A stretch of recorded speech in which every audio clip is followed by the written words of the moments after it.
আলহামদুলিল্লাহ, মহান আল্লাহ পাক সুবহানাহু ওয়া তাআলার দরবারে লাখো কোটি শুকরিয়া জ্ঞাপন করছি যে মহান আল্লাহ পাক সুবহানাহু ওয়া তাআলা আপনি আমাকে তার পবিত্র ঘর মসজিদের মধ্যে আসার বসার তৌফিকটুকুন দান করেছেন।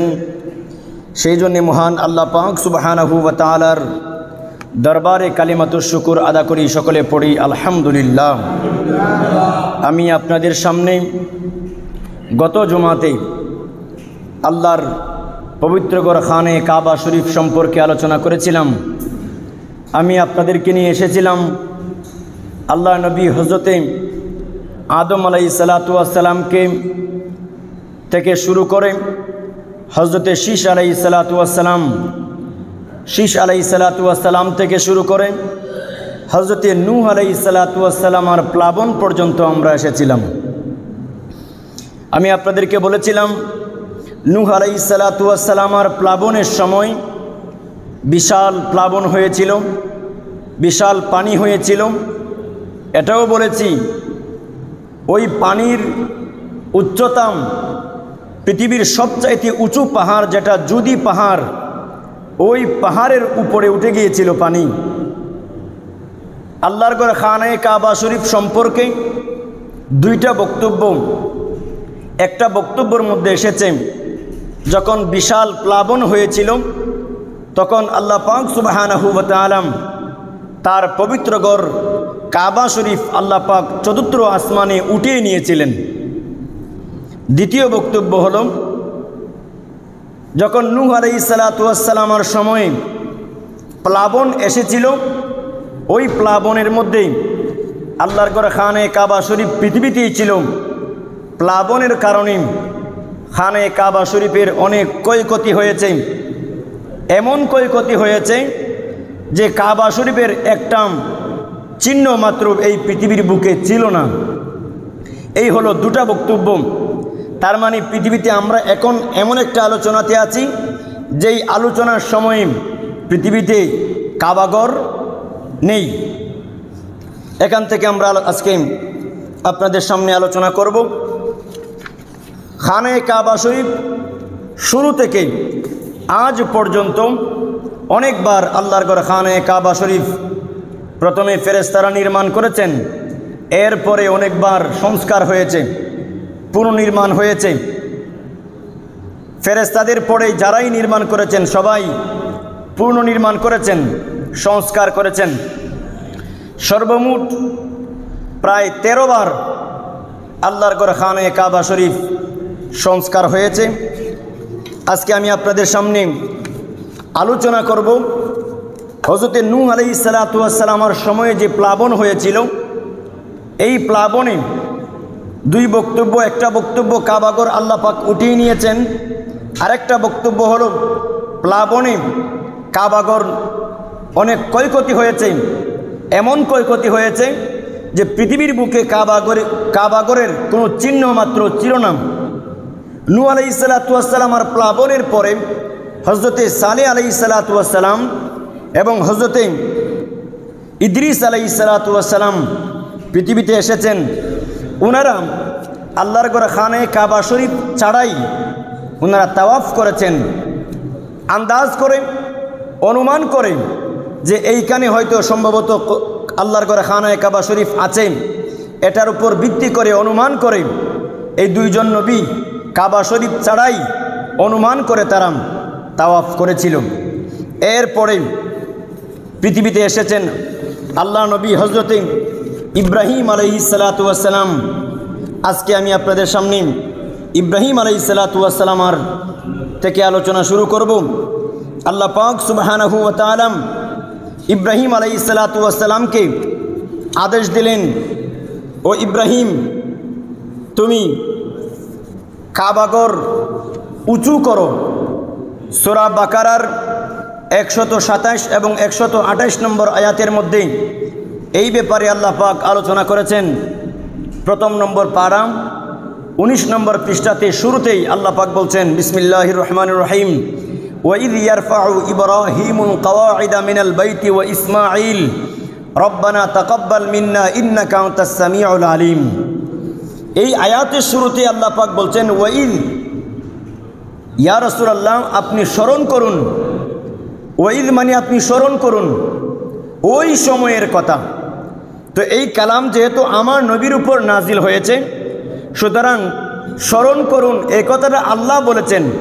কাকে বলেছেন? আমার নবীকে বলেছেন। যেহেতু এই কালাম আমার নবীর উপর নাজিল হয়েছে, আল্লাহ পাক বললেন ওয়াইল ইয়ারফাউ, ইয়া রাসূলুল্লাহ আপনি ওই সময়ের কথা স্মরণ করুন। ইব্রাহিমুল কাওয়াইদা মিনাল বাইতি ওয়া ইসমাঈল, ইব্রাহিম এবং ইসমাঈল যখন আমার ঘর তথা খানে কাবা শরীফ যখন তারা উঁচু করেছিল, ইয়া রাসূলুল্লাহ আপনি ওই সময়ের কথা স্মরণ করুন। আল্লাহ পাক সুবহানাহু ওয়া তাআলা ইব্রাহিম আলাইহিস সালাতু ওয়াস সালামের কাবাঘর যে নির্মাণ করেছেন, ইব্রাহিম আলাইহিস সালাতু ওয়াস সালামের পরে আরও হাজার হাজার বছর পরে আমার নবী দুনিয়াতে এসেছেন। অথচ আমার আল্লাহ আমার নবীকে বলছেন ওয়াইদ ইয়ারফাউ ইব্রাহিমুল কাওয়াইদা মিনাল বাইতি ওয়া ইসমাঈল, ইয়া রাসূলুল্লাহ হে মাহবুব নবী রাহমাতুল আলামিন আপনি ওই সময়ের কথা স্মরণ করুন যখন আল্লাহ নবী ইব্রাহিম আলাইহিস সালাতু ওয়াস সালাম এবং তার সন্তান ইসমাঈল আলাইহিস সালাতু ওয়াস সালাম আমার ঘর খানে কাবা শরীফ তারা উঁচু করেছিল। এই কথা দ্বারা বোঝা যায় আমার নবীর হাজার বছর আগে ইব্রাহিম এবং ইসমাঈল আলাইহিস সালাতু ওয়াস সালাম কাবাঘর নির্মাণ করেছেন। অর্থাৎ হাজার বছর আগেও পৃথিবীতে কি হয়েছে না হয়েছে এটা আমার নবী জানেন, আর জানেন সেই জন্য আমার আল্লাহ আমার নবীকে বলেছেন ইয়া রাসূলুল্লাহ আপনি ওই সময়ের কথা স্মরণ করুন। এখানে আরেকটি কথা আল্লাহ পাক বলছেন ওয়াইদ ইয়ারফাউ, রফা করা, উঁচু করা। ইব্রাহিম আলাইহিস সালাতু ওয়াস সালামকে বললেন ইব্রাহিম তুমি আমার ঘরকে উঁচু করো।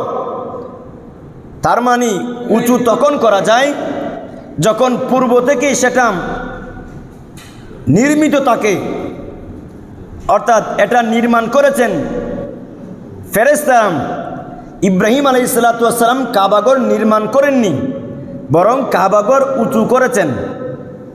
সেই জন্য আল্লাহ পাক সুবহানাহু ওয়া তাআলা ইয়ারফাউ শব্দ ব্যবহার করেছেন। ইব্রাহিম আলাইহিস সালাতু ওয়াস সালামের সাথে ওনার সন্তান হযরতে ইসমাঈল আলাইহিস সালাতু ওয়াস সালাম, ইব্রাহিম আলাইহিস সালাতু ওয়াস সালাম ছিলেন রাজমিস্ত্রি, আর ইসমাঈল আলাইহিস সালাতু ওয়াস সালাম ছিলেন ওনার সন্তান ছিলেন যোগানদাতা, সহযোগী। আমরা হেল্পার বলি, তো নবীগণের সাথে এরকম শব্দ বলাটা ইব্রাহিম আলাইহিস সালাতু ওয়াস সালামকে সন্তান সহযোগিতা করেছেন। এরপরে আবার তিনি কাবাঘর নির্মাণ করেছেন, আল্লাহর কাছে দোয়া করেছেন রব্বানা হে আমাদের প্রতিপালক তাকাব্বাল মিন্নাম আমাদের উভয়ের পক্ষ থেকে আপনি আমরা যে নির্মাণ করেছি এটা কবুল করুন। তারপরে বললেন ইন্নাকা আনতাস সামিউল আলিম, অবশ্যই নিশ্চয়ই আপনি শুনেন এবং আপনি জানেন। এই আয়াতে পাকে কাবাঘরকে বাইতুল্লাহ বলা হয়। বাইতুল মানে ঘর, আল্লাহ তো আল্লাহ, বাইতুল্লাহ মানে আল্লাহর ঘর। তো এই আল্লাহর ঘর আদম আলাইহিস সালাতু ওয়াস সালাম পৃথিবীতে আসবার আগেই ফেরেশতারা সর্বপ্রথম নির্মাণ করেছেন। নূহ আলাইহিস সালাতু ওয়াস সালামের প্লাবনে সময় হয়তো আসমানে উঠিয়ে নিয়েছেন, অথবা প্লাবনে আল্লাহর ঘর খানায় কাবা শরীফ নষ্ট হয়ে গিয়েছে। যাই হোক, কাবা শরীফ তখন আর পৃথিবীতে নেই। ইব্রাহিম আলাইহিস সালাতু ওয়াস সালামকে আল্লাহ পাক বললেন ইব্রাহিম তুমি কাবাঘর নির্মাণ করো। মৌলাই কারিম কাবাঘর কোথায় নির্মাণ করব? আল্লাহ বলেন যেই কাবাঘর আগে নির্মিত ছিল তুমি এটাকে সংস্কার করো। ইব্রাহিম আলাইহিস সালাতু ওয়াস সালাম বললেন আল্লাহ আমি কোথায় নির্মাণ করব? আমি তো কাবাঘর দেখিনি। আল্লাহ পাক সুবহানাহু ওয়া তাআলা ফেরেশতাদের মাধ্যমে একটা ম্যাপ তৈরি করলেন। এই ম্যাপটা ইব্রাহিম আলাইহিস সালাতু ওয়াস সালামের হাতে দিলেন। সেই অনুযায়ী ইব্রাহিম আলাইহিস সালাতু ওয়াস সালাম কাবাঘরের ভিত থেকে দেয়াল তুলতে শুরু করলেন। দেয়াল যখন তিনি শুরু করবেন, এমতো অবস্থায় দেয়াল উঁচু হচ্ছে। তো দেয়াল যখন উনি যতটুকু লম্বা ততটুকু পর্যন্ত তিনি ইট বসাতে পারছেন বা পাথর বসাতে পারছেন। ওনার উপর যখন চলে যাচ্ছে, এর উপর তো তিনি যেতে পারছেন না। ফেরেশতা আসলেন, হুজুর, আদম আলাইহিসসালাতু ওয়াসসালাম যেদিন পৃথিবীতে এসেছিল উনি জান্নাত থেকে 2টি পাথর এনেছিল। একটা পাথরের নাম হাজরে আসওয়াদ, আরেকটি পাথরের নাম মাকামি ইব্রাহিম। হুজুর, মাকামি ইব্রাহিমের যে পাথরটা, এই পাথরটা আমি অমুক পাহাড়ের মধ্যে লুকিয়ে রেখেছিলাম। তবে নূহ আলাইহিসসালাতু ওয়াসসালামের যখন প্লাবন হয়েছিল, এই প্লাবনে পাহাড় ভেঙে গিয়েছিল, যার ফলে আমি এই পাথরটাকে আল্লাহ পাকের নির্দেশে অন্য আরেকটি জায়গার মধ্যে আমি রেখেছি। হুজুর, আপনি যদি বলেন তাহলে আমি আপনার জন্য ওই পাথরটা এনে দিতে পারি। ফেরেশতা জিবরাইল আলাইহিসসালাতু ওয়াসসালাম মাকামে ইব্রাহিম নামক যে পাথর, জাবালে আবু কুবাইস, এই পাহাড় থেকে বড় বিশাল পাথর ইব্রাহিম আলাইহিসসালাতু ওয়াসসালামের সামনে উপস্থাপন করলেন এবং বললেন, হুজুর, আপনি যখন উপরে উঠতে চাইবেন, মনে মনে এরাদা করবেন পাথর আপনাকে নিয়ে উপরে নিয়ে যাবে। আপনি ডান দিকে যেতে চাইবেন, মনে মনে এরাদা করবার সাথে সাথেই আপনাকে ডান দিকে নিয়ে যাবে। বাম দিকে যেতে চাইবেন, আপনাকে বাম দিকে নিয়ে যাবে। পিছনে যেতে চাইবেন, এই পাথর আপনাকে পিছনে নিয়ে যাবে। লিফটের মতো কাজ করবে। এই পাথরকে গবেষণা করে এই এক শ্রেণীর বিজ্ঞানীরা লিফট তৈরি করেছেন। সুবহানাল্লাহ পড়বেন না? ইব্রাহিম আলাইহিসসালাতু ওয়াসসালাম খানে কাবা শরীফ নির্মাণ করেছেন। এই পাথর ছিল জান্নাতি পাথর। এই পাথরটা ছিল সাদা, ধবধবে সাদা ছিল। যাই হোক, এই সম্পর্কে আমরা পরে আলোচনা করব। ইব্রাহিম আলাইহিসসালাতু ওয়াসসালাম যখন এই পাথরের উপরে ওনার কদম মুবারক রাখলেন, পা মুবারক যখন রাখলেন, তো পাথর তো শক্ত হয়, ওনার পা তো নরম, উনি ব্যথা পাবেন। পাথর, আমরা যদিও নবীকে চিনতে ভুল করি, কিন্তু পাথর নবীকে চিনতে ভুল করেন না। নবী পাকের কদমে পাক, নবী ইব্রাহিম আলাইহিসসালাতু ওয়াসসালামের কদম মুবারক পাথরের মধ্যে রাখবার সাথে সাথে এই পাথর মোমের মতো গলে গিয়েছিল। আজও পর্যন্ত যারা আল্লাহর ঘর খানে কাবা শরীফের মধ্যে যান, পাথর দেখবার সৌভাগ্য হয়, তারা দেখতে পান ইব্রাহিম আলাইহিসসালাতু ওয়াসসালামের পায়ের ছাপ আজও পর্যন্ত এই পাথরের মধ্যে বিদ্যমান রয়েছে। এটা হচ্ছে ইব্রাহিম আলাইহিসসালাতু ওয়াসসালামের একটি মুজিজা। আমি উহুদ পাহাড়ে গিয়েছিলাম রাত্রিবেলা। কাফের মুশরিকরা যখন আমার নবী রহমাতুল আলামিনকে রক্তাক্ত করেছে, দান্দান মুবারক শহীদ করে দিয়েছে, আমার নবী সহ্য করতে না পেরে পাহাড়ের দিকে একটু আশ্রয় নিয়েছিলেন। তো পাহাড়ের মধ্যে ইব্রাহিম আলাইহিসসালাতু ওয়াসসালাম এইভাবে হাতটা রেখে মাথা মুবারক সামান্য করে রেখেছিলেন। আমি দেখতে পেলাম ওই উহুদ যুদ্ধের, এই উহুদের পাহাড়ের মধ্যে যেই পাথরের মধ্যে আমার নবী মাথা মুবারক রেখেছিল, ওই যে ইব্রাহিম আলাইহিসসালাতু ওয়াসসালাম কদম মুবারক রাখবার সাথে সাথে পাথর গলে গিয়ে ওনার কদমের চাপ অঙ্কন করে রেখেছেন। আমার নবীর এই নরম সের মুবারক যখন পাথরের মধ্যে রেখেছেন, এই পাথর গলে গিয়ে আমার নবীর মাথা মুবারককে আশ্রয় দেবার জন্য এটাও পাথর গলে গিয়েছিল। এবং আজও পর্যন্ত এই পাথরটা আমার নবী পাকের মাথা মুবারকের সের মুবারকের নকশা ধারণ করে আছেন। আশ্চর্যের বিষয় হলো, আজ থেকে প্রায় 1400 বৎসর পরে, 1400 বৎসর পূর্বে আমার নবী এই পাহাড়ের মধ্যে আশ্রয় নিয়েছিলেন, মাথা মুবারক রেখেছিলেন। ওই মাথা মুবারক যে রেখেছিলেন, এর সুঘ্রাণ আজও পর্যন্ত এই পাহাড়ের মধ্যে, এই পাথরের মধ্যে বিদ্যমান। জীবনে তো অনেক আতর নিজে ব্যবহার করেছি, অন্য মানুষের ঘ্রাণ শুনেছি। এই পাথরের মধ্যে যখন আমরা যারাই গিয়েছি, চুমু খেতে যখন গেলাম, একদম ধূপ ধূপ করে এই পাথর থেকে সুঘ্রাণ আসতেছে। বড় করে বলেন আল্লাহ নবী রহমাতুল আলামিন এটা দাঁড়ানো অবস্থায় ছিল। এর আরেকটু ভিতরে 3 থেকে 4 হাত আরেকটু ভিতরে নবী পাক গেলেন। এখানে গিয়ে পূর্ণ মাথাটাকে, যেহেতু উনি মাথার মধ্যে আঘাত পেয়েছে, পূর্ণ মাথা পাথরের মধ্যে রেখেছেন। এই পাথরটা বড় করে আমার নবীর মাথা মুবারক রাখবার জন্য আশ্রয় দান করেছেন।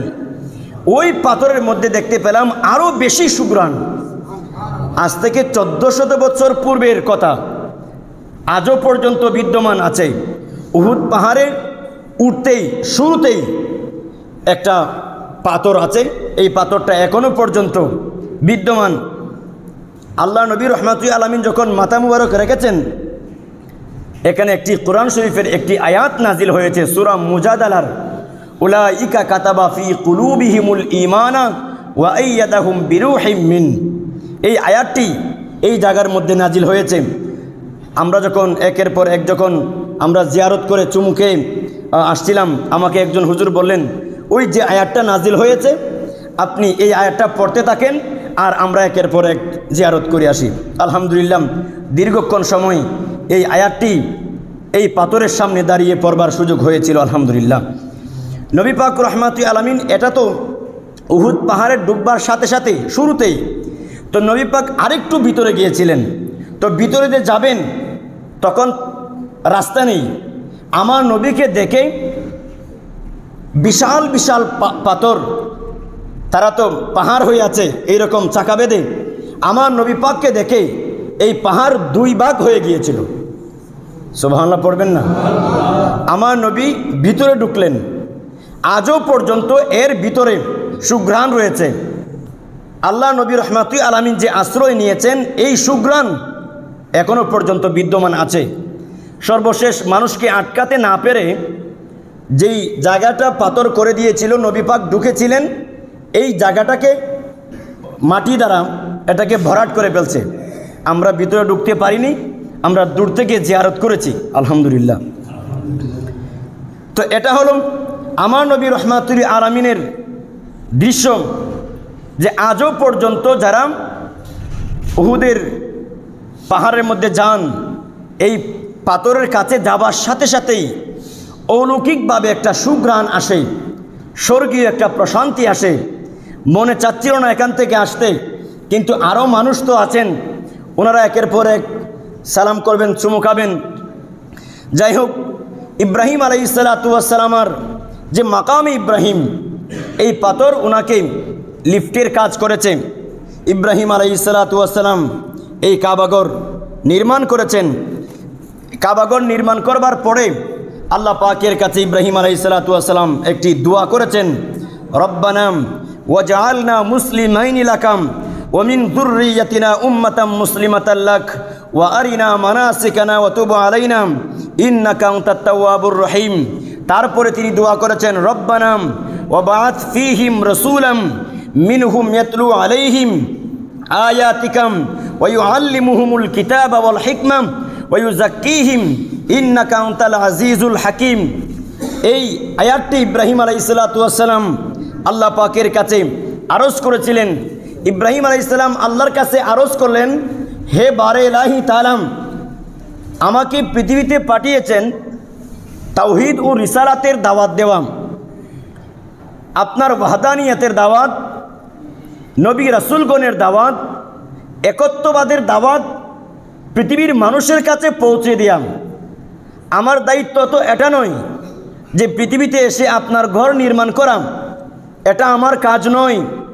তবে আমার মাধ্যমে আপনি আপনার ঘর নির্মাণ করিয়েছেন, এর মাধ্যমে আমাকে বেনিফিট দিতে হবে, আমাকে মজুরি দিতে হবে। আল্লাহর কাছে বলেছেন, এটা তো আমার কাজের বাহিরে। কাবাঘর নির্মাণ করা ইব্রাহিম আলাইহিসসালাতু ওয়াসসালামের দায়িত্ব নয়, আমাকে অতিরিক্ত কাজ করিয়েছেন। সুতরাং অতিরিক্ত যেহেতু কাজ করিয়েছেন, সুতরাং আমাকে অতিরিক্ত বেতনও দিতে হবে। আল্লাহ বললেন, ও ইব্রাহিম, তুমি কি চাও? তখন ইব্রাহিম আলাইহিসসালাতু ওয়াসসালাম বললেন, রব্বানা ওয়া বাআথ ফীহিম রাসূলাম মিনহুম ইয়াতলু আলাইহিম আয়াতিকাম ওয়া ইউআল্লিমুহুমুল কিতাবা ওয়াল হিকমা। হে আল্লাহ, আমাকে মজুরি হিসাবে দিতে হবে। আমি জানি আমরা যার উপর ঈমান এনেছিলাম রূহের জগতে, আপনার আখেরি নবী, আপনার বন্ধু পৃথিবীতে আসবে, তিনি এখনও আসেন নাই। তিনি তো কারো না কারো নসল দিয়ে আসবেন। আমি মজুরি হিসাবে, বেতন হিসাবে আমি আপনার কাছে কোনো কিছু চাই না, একটা জিনিস চাই, আর সেটা হলো যে আপনার বন্ধুকে যে পৃথিবীর বুকে পাঠাবেন, আপনার বন্ধু যেন আমি ইব্রাহিমের নসল দিয়ে আসে। এই কথা ইব্রাহিম আলাইহিসসালাতু ওয়াসসালাম বলেছেন। ওনার পাশে দাঁড়ানো ওনার সন্তান হজরতে ইসমাঈল আলাইহিসসালাতু ওয়াসসালাম, তিনি আমিন বলেছিলেন।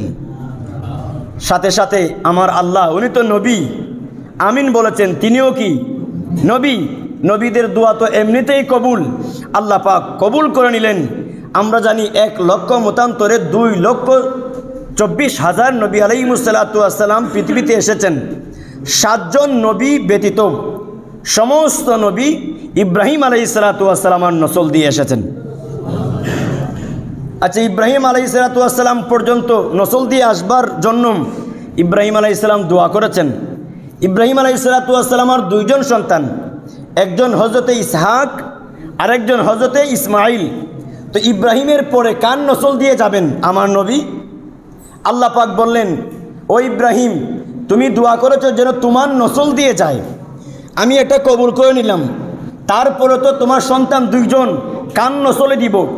যেহেতু তোমার সাথে কাজ করেছে তোমার সন্তান হজরতে ইসমাইল, সুতরাং আমি আমার বন্ধুকে ইসহাকের নসলে না দিয়ে, যেহেতু আমিন বলেছিল ইসমাইল, সুতরাং আমার বন্ধুকে ইসমাইলের নসলে আমি প্রেরণ করলাম।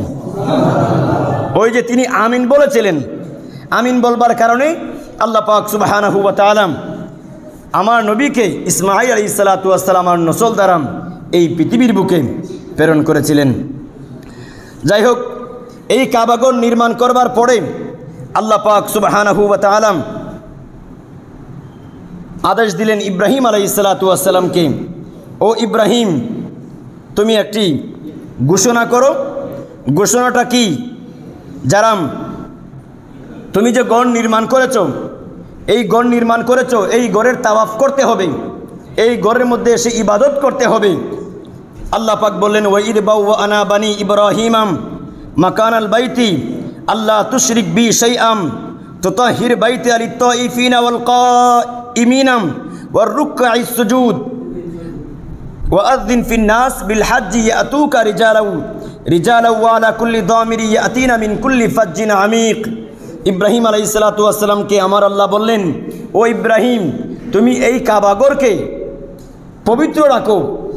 যারা তাওয়াফ করবে, যারা এই কাবাঘরের মধ্যে এসে রুকু করবে, যারা কাবাঘরের মধ্যে এসে সাজদা করবে, তাদের জন্য এই কাবাঘরকে পবিত্র রাখো। আরেকটা হলো, তুমি কাবাঘর নির্মাণ করেছো, এখন এই কাবাঘরের মধ্যে মানুষ আসবার জন্য ঘোষণা করে দাও। তখন ইব্রাহিম আলাইহিসসালাতু ওয়াসসালাম ঘোষণা করবেন, আল্লাহর কাছে বললেন, হে আল্লাহ, আমি কি করে ঘোষণা করব? লাম্মা ফারাগা ইব্রাহিম আলাইহিসসালাতু ওয়াসসালাম মিন বেনাইল বাইত, ইব্রাহিম আলাইহিসসালাতু ওয়াসসালাম যখন কাবাঘর নির্মাণ করা সম্পূর্ণ করলেন, তারপরে ওয়াকিলা লাহু, ইব্রাহিম আলাইহিসসালাতু ওয়াসসালামকে আমার আল্লাহ বললেন, আযিন ফিন নাস বিল হজ, হে ইব্রাহিম, এই কাবাঘরের হজ করবার জন্য তুমি মানুষদেরকে আহ্বান করো, মানুষের কাছে আজান দাও মানে এলান করে দাও, আহ্বান করো। ফাকালা ইয়া রাব্বি, তখন ইব্রাহিম আলাইহিসসালাতু ওয়াসসালাম বললেন, ওয়ামা ইয়াবলুগু সাউতি, হে আল্লাহ, আমি যে আহ্বান করব,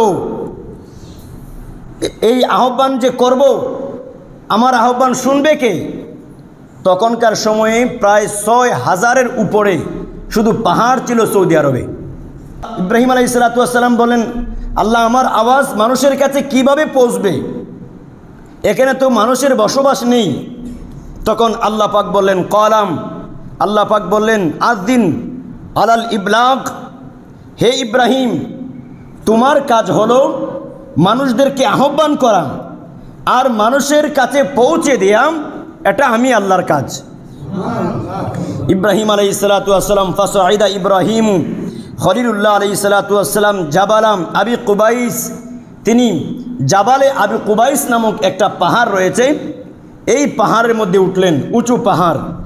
এই পাহাড়ের মধ্যে উঠে মানুষদেরকে ডাকলেন, ইয়া আইয়ুহান নাস, হে মানব জাতি, হে মানব মণ্ডলী, মানুষদেরকে আহ্বান করছেন, ইন্নাল্লাহ কাদ আমারাকুম বিল হাজ্জি হাদাল বাইত, আল্লাহ পাক সুবহানাহু ওয়া তাআলা তোমাদেরকে আহ্বান করছেন এই ঘরের হজ করবার জন্য, এই ঘরের মধ্যে হাজিরা দেওয়ার জন্য, লিউসিবাকুম বিল জান্নাম, যাতে করে আল্লাহ পাক সুবহানাহু ওয়া তাআলা তোমাদেরকে জান্নাত দিতে পারেন, ওয়া ইউজিরাকুম মিন আযাবিন নার, এবং যাতে করে আমার আল্লাহ তোমাদেরকে জাহান্নাম থেকে মুক্ত করতে পারেন। ফাহাজ্জু, সুতরাং তোমরা হজ করবার জন্য এই কাবার মধ্যে তোমরা আসো। ফাআজাবাহু মান কানা ফি আসলাবির রিজাল ওয়া আরহামিন নিসাম, আল্লাহ পাক সুবহানাহু ওয়া তাআলা ইব্রাহিম আলাইহিসসালাতু ওয়াসসালামকে যে ডাক দিয়েছেন মানুষ আসবার জন্য, তো ওনার আওয়াজ কে শুনেছে? আল্লাহ পাক সুবহানাহু ওয়া তাআলা ওই সময়ে সমস্ত পৃথিবীতে যত মানুষ ছিল প্রত্যেক মানুষের কানে কানে এই আওয়াজটাকে আমার আল্লাহ পৌঁছিয়ে দিয়েছেন। শুধু তাই নয়, যারা মায়ের রেহেমের মধ্যে আছে, পৃথিবীতে আসে নাই, মায়ের রেহেমের মধ্যে আছে, আমার আল্লাহ ইব্রাহিম আলাইহিসসালাতু ওয়াসসালামের আওয়াজটাকে মায়ের রেহেমের মধ্যে পৌঁছিয়ে দিয়েছেন। তাই নয়, যারা মায়ের রেহেমের মধ্যে আসে নাই, এখনো পর্যন্ত বাবার পৃষ্ঠদেশে আছে, ইব্রাহিম আলাইহিসসালাতু ওয়াসসালামের আজানের আওয়াজ ওই বাবার পৃষ্ঠদেশের মধ্যেও আমার আল্লাহ পৌঁছিয়ে দিয়েছেন। অর্থাৎ পৃথিবীতে যারা আসবে, যারা এসেছে, যারা কিয়ামতের পূর্ব মুহূর্তে আসবে, ওই সমস্ত মানুষদের কানে কানে পর্যন্ত আমার আল্লাহ এই আজান আওয়াজ আমার আল্লাহ পৌঁছিয়ে দিয়েছেন। এই আওয়াজ যখন পৌঁছিয়ে দিয়েছেন, যাদের খুশনসিব, যারা শুনেছে, সবাই তো শুনেছে, সবাই তো আর ডাকে সাড়া দেয়নি। প্রত্যেক দিন ইমাম সাহেব মুয়াজ্জিন দৈনিক 5 বার মানুষদেরকে আহ্বান করতে থাকে। যাদের খুশনসিব তারা ইমামের আওয়াজে, মুয়াজ্জিনের আওয়াজে সাড়া দেন। যাদের নসিব ভালো নয়, তারা ইমামের আওয়াজ শোনার পরেও মসজিদে আসবার সুযোগ হয় না। তো আল্লাহ পাক যখন সবার কানে কানে আওয়াজ পৌঁছিয়ে দিলেন, তখন যাদের খুশনসিব, যাদের ভাগ্য ভালো, তারা বলেছিল, লাব্বাইক আল্লাহুম্মা লাব্বাইক, হে আল্লাহ আমরা হাজির, হে আল্লাহ আমরা হাজির। যারা একবার লাব্বাইক বলেছিল, তারা জীবনে একবার আল্লাহর ঘর খানায়ে কাবা শরীফের মধ্যে হাজিরা দিবে। যারা 2 বার লাব্বাইক বলেছিল, তারা 2 বার আল্লাহর ঘর খানায়ে কাবা শরীফের মধ্যে হাজিরা দিবে। যারা 3 বার লাব্বাইক বলেছিল, তারা 3 বার আল্লাহর ঘর খানায়ে কাবা শরীফের মধ্যে হাজিরা দিবে। অর্থাৎ যে যতবার লাব্বাইক আল্লাহুম্মা লাব্বাইক বলেছিল, ততবার আল্লাহর ঘর খানায়ে কাবা শরীফের মধ্যে হাজিরা দেওয়ার তৌফিক হবে। আল্লাহর ঘর খানায়ে কাবা শরীফের মধ্যে হাজিরা দেওয়ার জন্য টাকা পয়সা, ধন দৌলত এটা মূল বিষয় নয়। মূল বিষয় হলো যে ইব্রাহিম আলাইহিসসালাতু ওয়াসসালামের ডাকে যারা সাড়া দিয়েছিল, সে গরিব হোক ধনী হোক, সে একবার না একবার আল্লাহর ঘর খানায়ে কাবা শরীফের মধ্যে হাজিরা দিতে পারবে। আমি আপনাদেরকে বলেছিলাম যে একজন দিনমজুর রাজমিস্ত্রি, সেও আল্লাহর ঘর খানায়ে কাবা শরীফের মধ্যে হাজিরা দিতে পেরেছে। আর অনেক মানুষ যাদের টাকা পয়সা আছে, তারপরেও সে আল্লাহর ঘর খানায়ে কাবা শরীফের মধ্যে হাজিরা দিতে পারে নাই। তার মানে বুঝতে হবে, ইব্রাহিম আলাইহিসসালাতু ওয়াসসালাম যখন ডাক দিয়েছিল, তখন সেই ডাকে তারা সাড়া দেয় নাই। যাই হোক, এটা হলো 4th নির্মাণ যা হজরতে ইব্রাহিম আলাইহিসসালাতু ওয়াসসালাম করেছিলেন। 5ম নির্মাণ হলো আমালিকা একটা সম্প্রদায় আছে। আমার নবী পৃথিবীতে আসবার আরও অনেক আগে আমালিকা নামক একটা সম্প্রদায় আছে। তারা এই কাবাগর নির্মাণ তারা এই সংস্কার করেছিল। 6 নম্বর হলে জুরহাম নামক একটা গোত্র আছে। জুরহাম নামক সম্প্রদায়, তারা আল্লাহর ঘর খানায়ে কাবা শরীফ নির্মাণ করেছিল। তারপরে কুসাই বিন কিলাব, 8 নম্বরে হচ্ছে মুজার একটা সম্প্রদায় আছে, তারা আল্লাহর ঘর খানায়ে কাবা শরীফ তারা সংস্কার করেছিল। তারা কিভাবে সেটা সংস্কার করেছে এই ব্যাপারে কোনো তথ্য পাওয়া যায়নি, যার কারণে আমি আপনাদেরকে বলতে পারিনি। যদি কখনো আমি সেটা উদ্ধার করতে পারি ইনশাল্লাহ আমি আপনাদের সামনে উপস্থাপন করব। 9 নম্বর হলো আমার নবী রহমাতুল আলামিনের সময় নবী পাক রহমাতুল আলামিন কুরাইশদেরকে নিয়ে বর্তমান যে হাজরে আসওয়াদ যেই জায়গার মধ্যে আছে এটা আমার নবী বসিয়েছিলেন। কুরাইশদের মধ্যে বিভিন্ন গোত্রের মধ্যে একটা ঝামেলা হয়েছিল। তখন আমার নবী জাহিরিভাবে নবুয়তের ঘোষণা হয়নি।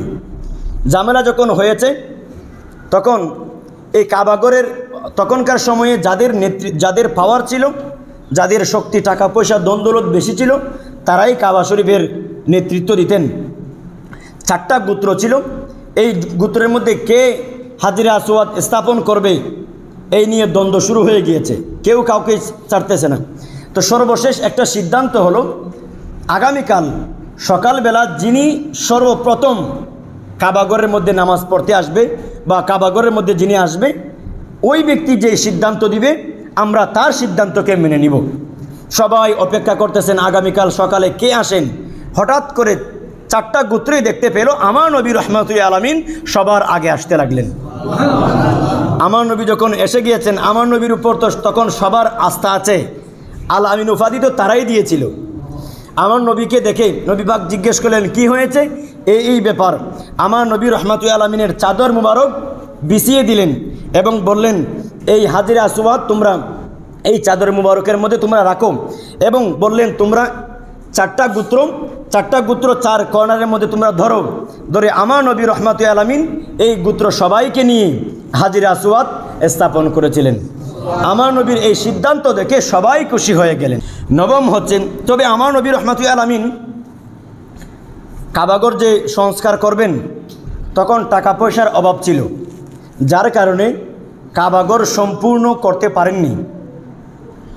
একটা জায়গা থেকে যায়, তবে আমার নবীর মনের মধ্যে ইচ্ছা ছিল যেন সেটা সম্পূর্ণ হয়। তো সেটা যখন টাকার অর্থের কারণে করতে পারেননি, এটা এভাবেই থাকে, যেটাকে আমরা হাতিমে কাবা বলি। দেখবেন কাবা শরীফের আপনারা যখন ছবি দেখেন দেখবেন কাবা শরীফের পাশেই একটি সাদা জায়গা, এই জায়গার মধ্যে একটা বাউন্ডারি, একটা দেয়াল আছে বড় করে, বেশি বড় না আবার বড় করে এই দেয়ালটা দেওয়া আছে, ছবির মধ্যে আপনারা দেখতে পাবেন। এটাকে বলা হয় হাতিমে কাবা। তো আমার নবীর তো ইচ্ছা ছিল এটাকে সম্পূর্ণ করতে পারেননি, যার কারণে রেখে দিয়েছেন। আমার নবীর পরে 10ম বার হযরত আব্দুল্লাহ ইবনে জুবাইর 64 হিজরিতে, 61 হিজরিতে কারবালা, 64 হিজরিতে তিনি ছিলেন। তিনি ওই যে আমার নবীর ইচ্ছা ছিল এটাকে সম্পূর্ণ করা, তিনি কাবাগর তখন সংস্কার করেছেন। সংস্কার করবার সময় আমার নবীর ইচ্ছা অনুযায়ী এটাকে দেয়াল তুলে দিয়েছেন উপর দিকে।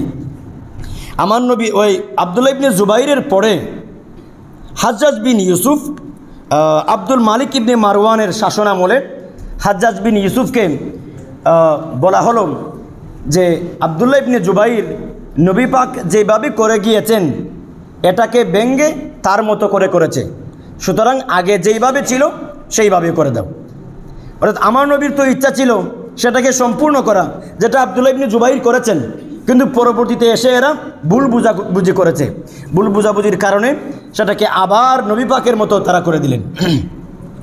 12 নম্বর হচ্ছে সুলতান তুরস্কের সুলতান 4th মুরাদ, তিনি আল্লাহর ঘর খানায়ে কাবা শরীফের বিরাট কাজ করেছেন। 13 নম্বর হলো 1995 সনে, তখন হিজরি হচ্ছে 1417, 1995 সালে বাদশাহ ফাহাদ বিন আব্দুল আজিজ তিনি আল্লাহর ঘর খানায়ে কাবা শরীফের অনেক ব্যাপক কাজ করেছেন, যেটা বর্তমানে আছে। সমস্ত বহির্বিশ্বের সমস্ত উলামায়ে কেরাম ফতোয়া দিয়েছেন যে এখন থেকে আল্লাহর ঘর খানায়ে কাবা শরীফের আর কোনো কাজ করা যাবে না। কাজ করলেও ছোটোখাটো যদি কোনো কাজ করবার হয় সেটা করা যাবে, কিন্তু কাবাঘর যেইভাবে আছে সেম এইভাবেই থাকতে হবে। নতুন করে কোনো কাজ করবার প্রয়োজন নেই, কারণ হচ্ছে প্রত্যেক বাদশাহ তাদের নিজ নিজ আমলে চাইবে আল্লাহর ঘরে খানায়ে কাবা শরীফের সংস্কার করবার জন্য, এদিক সেদিক করবার জন্য। তো যার কারণে দেখা যাবে প্রত্যেক বাদশাহ এসেই নতুন করে কাজ করতে চাই। আল্লাহুম্মা সাল্লি মাওলানা মুহাম্মদ ওয়া আলা আলি সাইয়্যিদিনা মাওলানা ज़े रहमत कुन नज़र बर हाल ज़ारम या रसूल अल्लाह गरीबम बेनवायम खाक सारम या रसूल अल्लाह सलातुन या रसूल सलामुन या हबीब अल्लाह। আল্লাহ পাক সুবহানাহু ওয়া তাআলার ফজল ও করমে দয়ায় আপনাদের সামনে আল্লাহর ঘরে খানায়ে কাবা শরীফ ফেরেশতাদের নির্মাণ থেকে শুরু করে 1995 সাল পর্যন্ত আপনাদের সামনে সংক্ষিপ্তভাবে আলোচনা করবার চেষ্টা করেছি। সমস্ত উলামায়ে কেরাম ফতোয়া দিয়েছেন কাবা ঘরের আর কোনো কাজ সংস্কার করা যাবে না, কারণ প্রত্যেক বাদশাহ এসেই তার নাম, তার সুনাম, তার খ্যাতি ছড়িয়ে দেওয়ার জন্যে সে চাইবে নতুন করে কাজ করবার জন্য। সুতরাং সমস্ত উলামায়ে কেরাম ফতোয়া দিয়ে সেই কাজকে আপাতত বন্ধ করে দিয়েছেন। আমরা যে কাবা শরীফ দেখতে পাই এটা সর্বশেষ 1995 সন পর্যন্ত এবং 1417 হিজরির পরে আর কোনো নতুন করে কাজ হয়নি। ইনশাল্লাহ আমরা আগামী জুমাতে হাজরে আসওয়াদ, রুকনে ইয়ামানি, জমজম সম্পর্কে অর্থাৎ কাবা শরীফের আশেপাশে যেই সমস্ত গুরুত্বপূর্ণ জিনিস রয়েছে, কাবা শরীফকে কেন্দ্র করে যেই সমস্ত আল্লাহর পবিত্র জিনিস রয়েছে এইগুলো সম্পর্কে আমরা আলোচনা করবার চেষ্টা করব।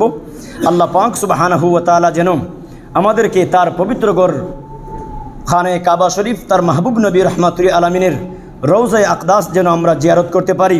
আল্লাহ পাক আমাদেরকে সেই তৌফিকটুকু দান করুক। সকলে বলুন আমিন।